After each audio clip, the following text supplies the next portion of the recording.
Un abrazo fraternal para todo el pueblo de Dios. Les saluda el licenciado en Teología John Echavarría, en compañía de mi esposa Victoria y nuestro hijo Isaac, quienes participarán formulando algunas preguntas. Deseamos que el Dios de misericordia les siga bendiciendo de manera abundante. Y Jesús también. En esta oportunidad nos encontramos para reflexionar en la santa palabra de nuestro Dios por medio del estudio de la lección de escuela sabática, que tiene por título Preparación para el tiempo del fin. Si este recurso audiovisual es una bendición para ti, te invito a compartirlo y así permitir que otros conozcan las buenas nuevas. Si deseas para cada semana este comentario de la escuela sabática, recuerda suscribirte y dar clic en la campanita. Para dar inicio a este estudio, les invito a que oremos. Padre, ayúdanos en esta oportunidad para entender tu palabra. Rogamos tu presencia y que tu Santo Espíritu nos acompañe e ilumine nuestra mente. La lección número 6 de ese segundo trimestre tiene por título El cambio de la ley. El versículo de memoria lo encontramos en el libro de Daniel, capítulo 7, versículo 25. Y hablará palabras contra el Altísimo, y a los santos del Altísimo quebrantará y pensará en cambiar los tiempos y la ley, y serán entregados en su mano hasta tiempos y medio tiempo. Mi hermano, debemos entender que esta semana tiene básicamente 3 ideas principales. Ellas son: el sábado en la ley. 2. La ley es amor. Y 3. La práctica de la gracia. Esas 3 ideas son las que están desarrolladas en esta sexta lección de este segundo trimestre. Debemos entender lo siguiente, y es que la ley, incluyendo el sábado, que hace parte, que es el cuarto mandamiento de la ley de Dios, no salva a nadie. La ley no se guarda para ser salvo, para ir al reino de los cielos. Para ir al reino de los cielos, la palabra de Dios dice que es simplemente por gracia, mas no por guardar la ley. Porque si fuera por guardar la ley, entonces iríamos por obras humanas. Pero vamos al cielo simplemente porque Cristo ofreció su vida como una muerte sustituta para pagar el precio que exigía la ley del pecador, la muerte. Ahora, solo que la Biblia sí dice es que el reposo sabático será una señal externa, una marca de nuestra verdadera lealtad al Dios creador, al Dios que nos redimió de las consecuencias del pecado. Nosotros también debemos entender que el capítulo 13 y 14 realmente lo que hace es contrastar con Apocalipsis 14, 6 y 7, específicamente el versículo 7, ya que el capítulo 13 y 14 de Apocalipsis lo que nos habla es de cómo la bestia prepara todo para que la humanidad entera sencillamente se vaya a adorarle, a rendirle culto, en especial en un día impuesto por un falso sistema religioso que simplemente lo que hace es alejarnos de un principio divino como lo es el día de reposo.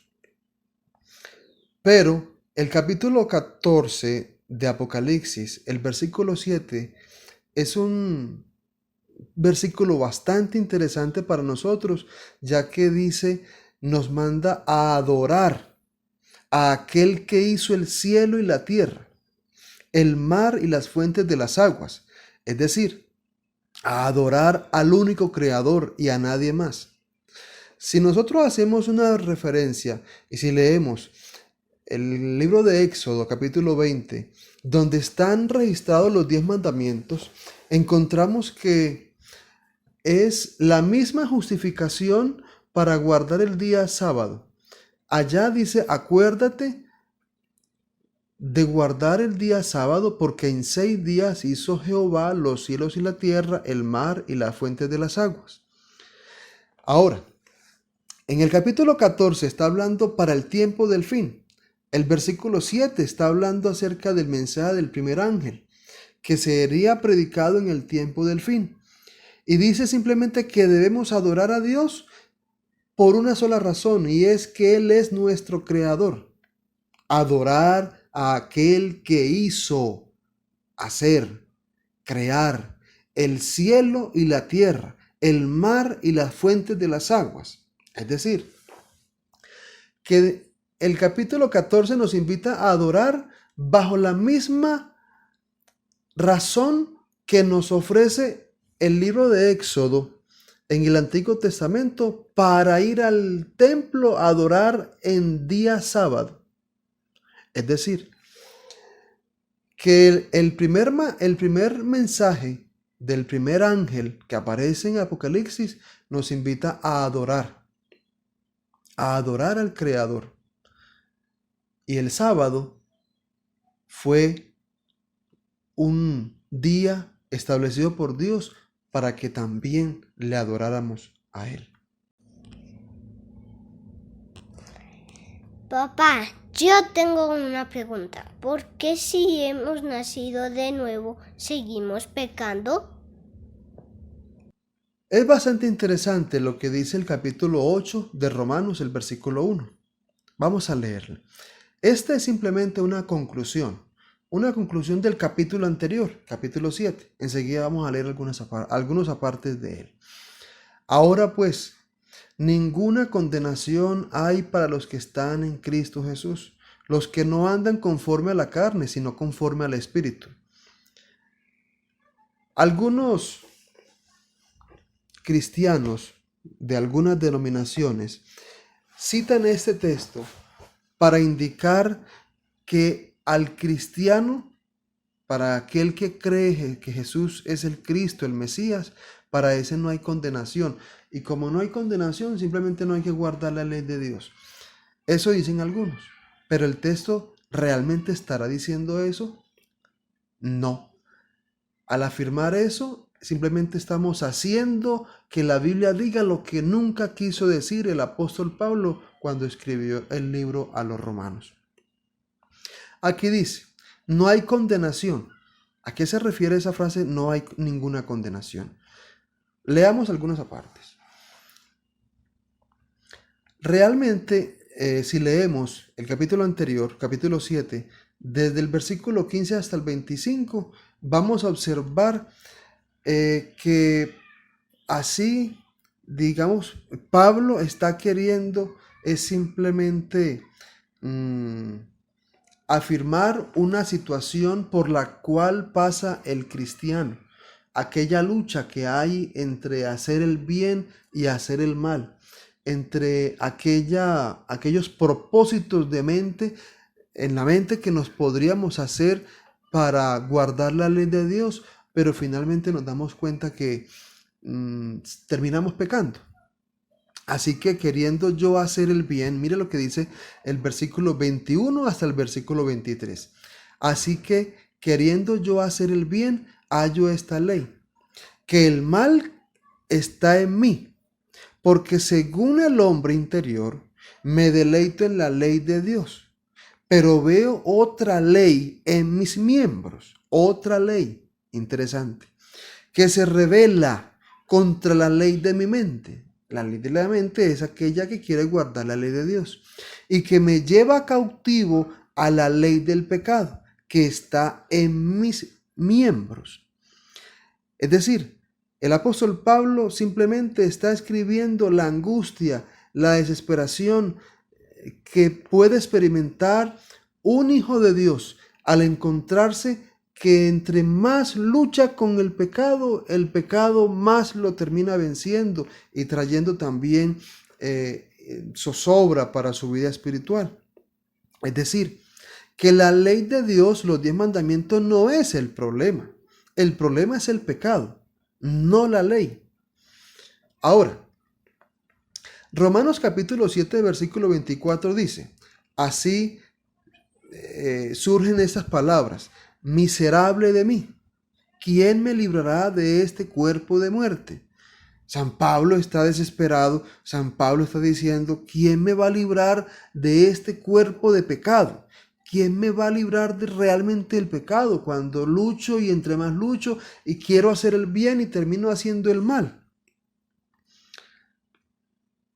Es por esto que simplemente el apóstol Pablo en el capítulo 8, el versículo 1 termina diciendo, ahora pues ninguna condenación hay para los que están en Cristo Jesús, los que no andan conforme a la carne, sino conforme al Espíritu, dando una conclusión categórica para decirle al pueblo cristiano que estaba en Roma, ustedes y yo seguimos pecando, ustedes y yo somos pecado, ustedes y yo, por más que luchemos, vamos a seguir pecando, pero hay un Cordero Pascual que murió en la cruz del Calvario por nosotros.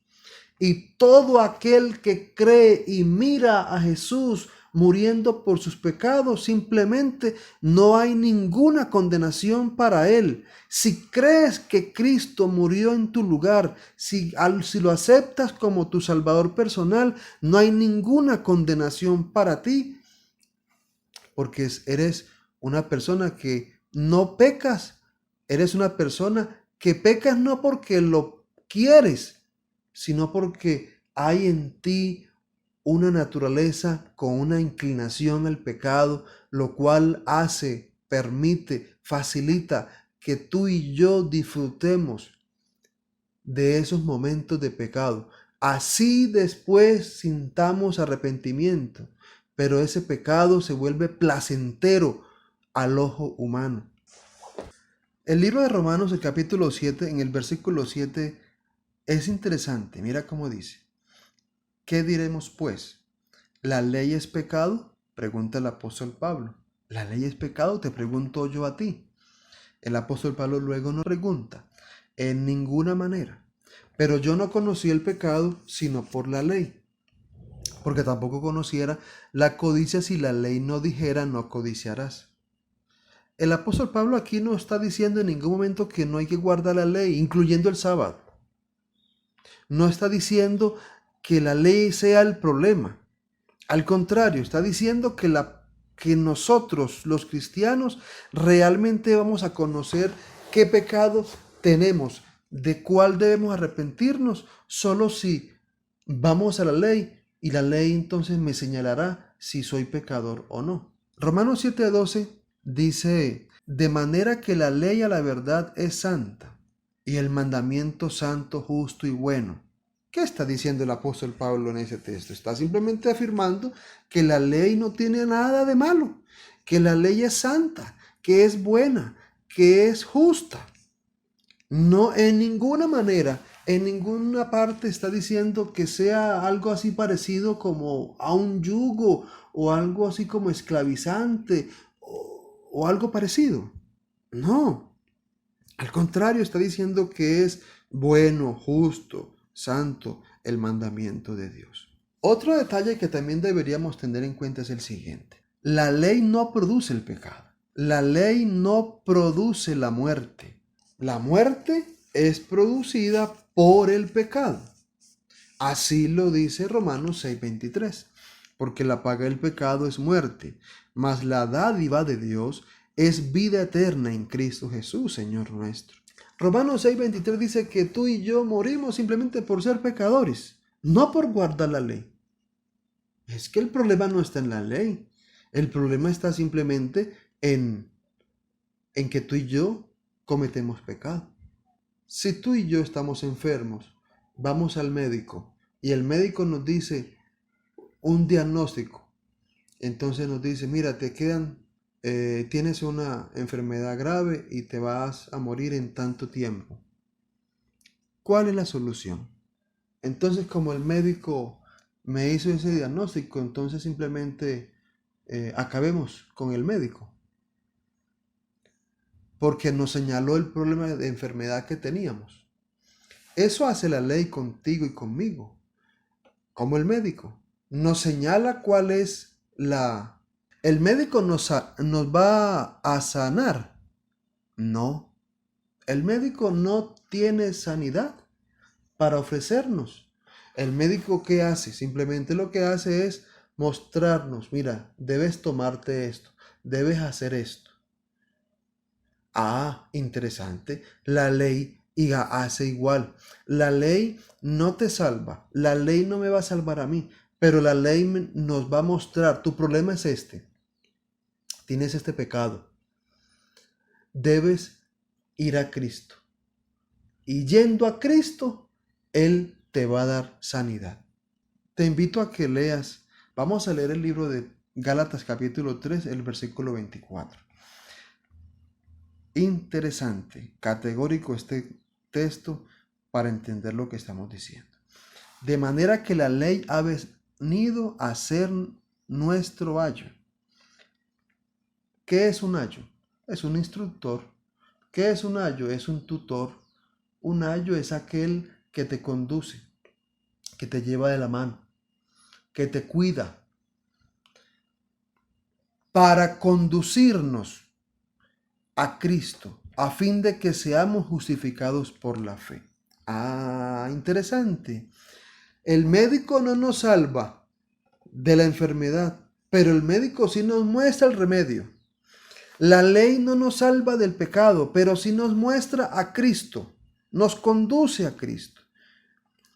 Y aquí es donde debemos entender el propósito de la ley es simplemente ese, mostrarnos en el pecado que estamos, mostrarnos en la situación que estamos.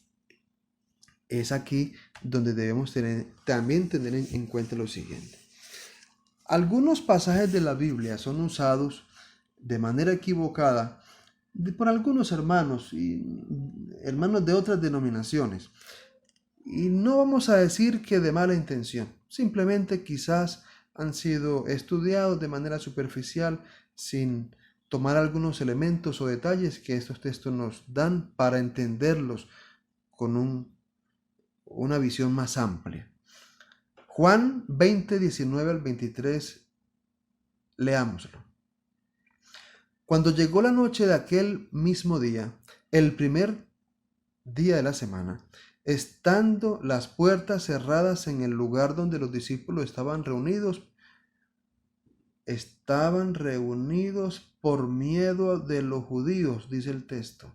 Vino Jesús y puesto en medio les dijo, paz a vosotros. Y cuando les hubo dicho esto, les mostró las manos y el costado. Y los discípulos se regocijaron viendo al Señor. Entonces Jesús les dijo otra vez, paz a vosotros. Como me envió el Padre, así también yo os envío. Y habiendo dicho esto, sopló y les dijo, recibid el Espíritu Santo. La pregunta que hay que hacer es, ¿cuál es el motivo de la reunión? ¿Se están reuniendo para determinar cambiar el sábado por el domingo? Eso no lo dice el texto. El texto no dice eso. El texto dice, Papá, el motivo de reunión era el miedo de los discípulos a los judíos que los perseguían. No era para cambiar el sábado por el domingo. estaban reunidos por miedo de los judíos que los estaban persiguiendo por ser cristianos. Hechos capítulo 20, versículos 6 y 7, leamos. Y nosotros, pasados los días de los panes sin levadura, navegamos a Filipos, y en 5 días nos reunimos con ellos en Troas, donde nos quedamos 7 días. El primer día de la semana, reunidos los discípulos para partir el pan, Pablo les enseñaba habiendo de salir al día siguiente, y alargó el discurso hasta la medianoche. Mi hermano, ¿cuál es el motivo para que se reunieran? Miren, el texto dice que se reunieron para cenar y despedir al apóstol Pablo, que viajaría al día siguiente. No se reunieron para cambiar ningún día de culto. No, se reunieron fue para cenar y despedir al apóstol Pablo. 1 Corintios capítulo 16, versículo 1 al 4 dice: En cuanto a la ofrenda para los santos, haced vosotros también de la manera que ordené en la iglesia de Galacia. Cada primer día de la semana, cada uno de vosotros ponga aparte algo, según haya prosperado, guardándolo para que cuando yo llegue no se recojan entonces ofrendas. Y cuando haya llegado, a quienes hubiereis designado por carta, a estos enviaré para que lleven vuestros donativos a Jerusalén. Y si fuere propio que yo también vaya, irán conmigo. Qué interesante este texto. El texto simplemente está diciendo que se reunían para recoger las ofrendas que iban a mandar para los hermanos que estaban en Jerusalén. No están diciendo que van a cambiar el sábado. Eso no está indicando nada de ello. Más allá de describir algunas oportunidades en las que los creyentes se reunieron por diversas razones, ningún versículo indica que esas reuniones fuesen cultos de adoración celebrados el primer día de la semana, reemplazando el séptimo día, el sábado. No hay un texto que indique una afirmación tal.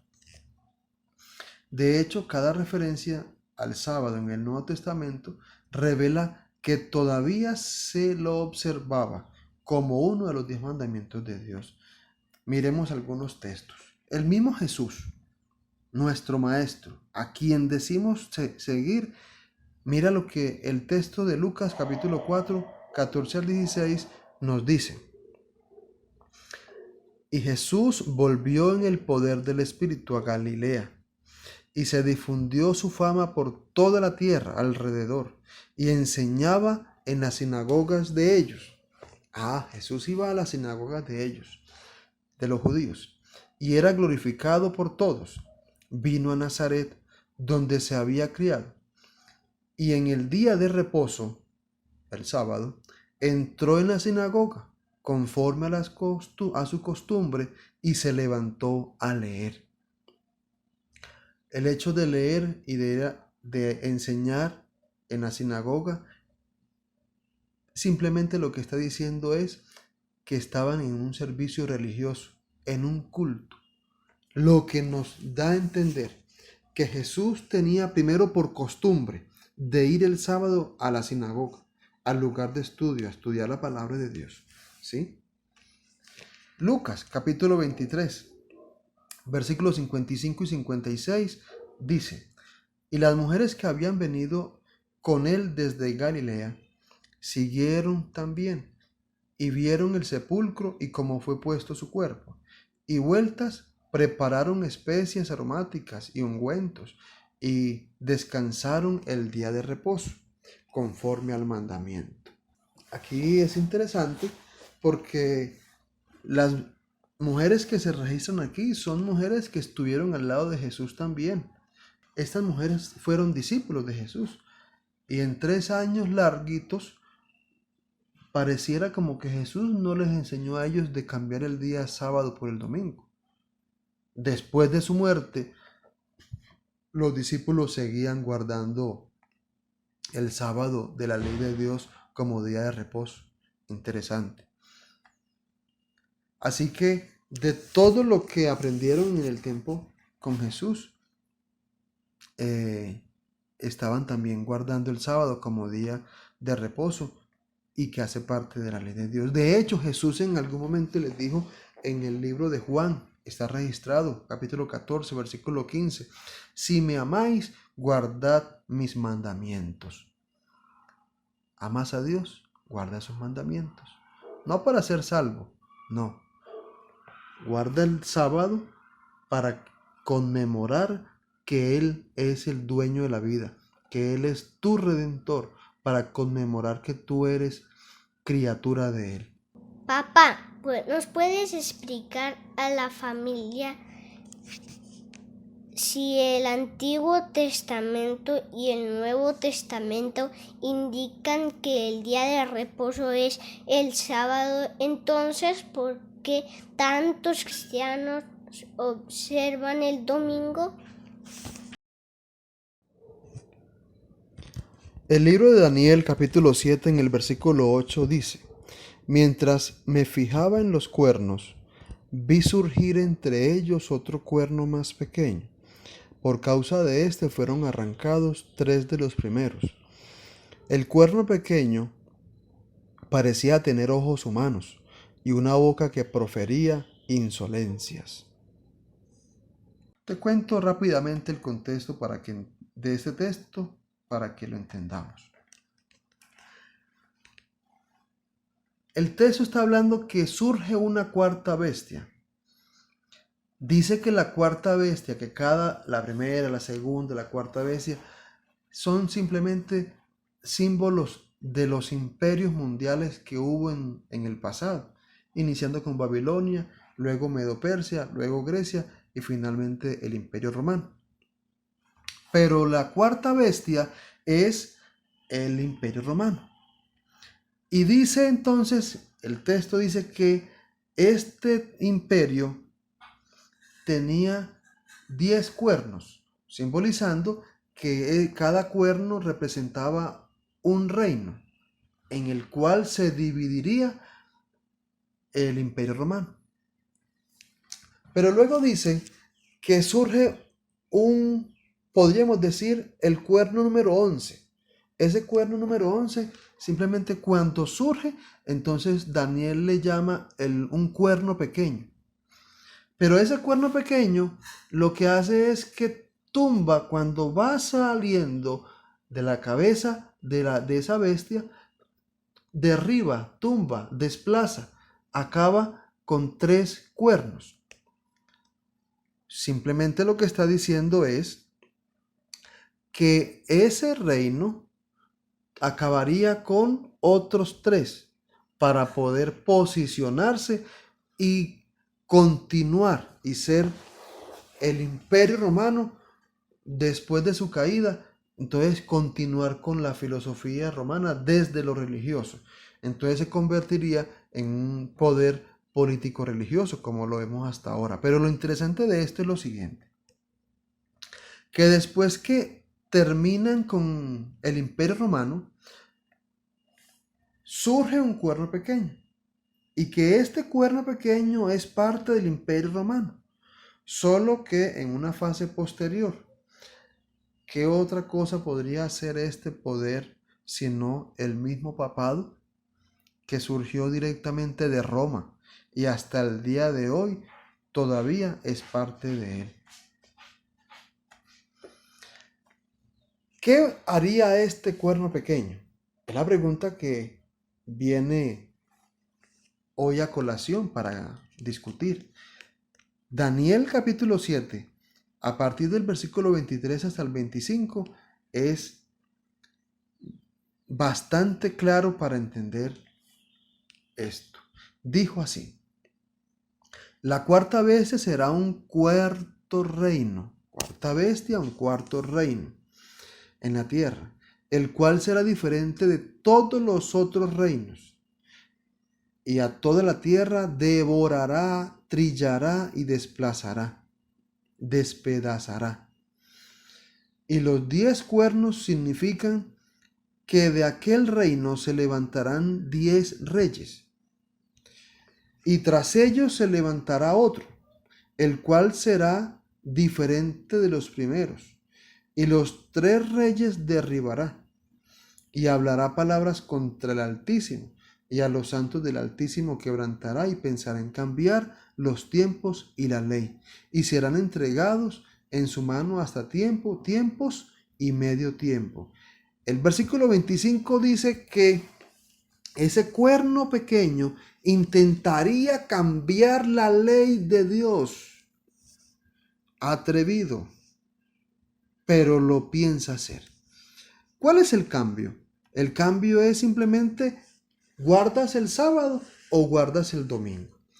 En una lección anterior, donde hablábamos de que el capítulo 13 de Apocalipsis simplemente lo que hace es traer a colación que para el tiempo del fin la adoración será un evento donde tú y yo debemos escoger, elegir, decidir si guardamos el sábado para como una muestra de lealtad a Dios o guardamos el domingo sirviendo a la marca de la bestia.